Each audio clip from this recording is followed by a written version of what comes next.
Depuis 30 ans, on a découvert des tombes dans lesquelles des fonctionnaires des débuts de l'Empire chinois avaient été enterrés avec des bouquins. Et parmi ces bouquins, des bouquins de mathématiques. Donc c'est-à-dire que depuis à peu près 30 ans, nous avons de tout nouveaux documents pour comprendre ce qu'étaient les mathématiques en Chine ancienne, des documents qui nous viennent en direct d'il y a à peu près 2200 ans.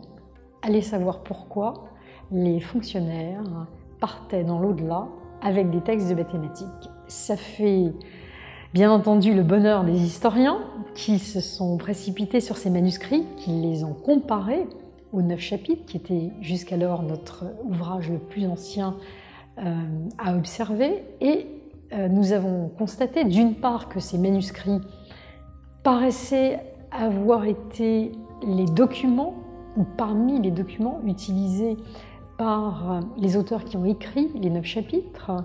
Ces documents ont également apparemment été utilisés par les auteurs qui ont écrit des commentaires sur ce classique qu'étaient les 9 chapitres et qui a donc fait l'objet de commentaires.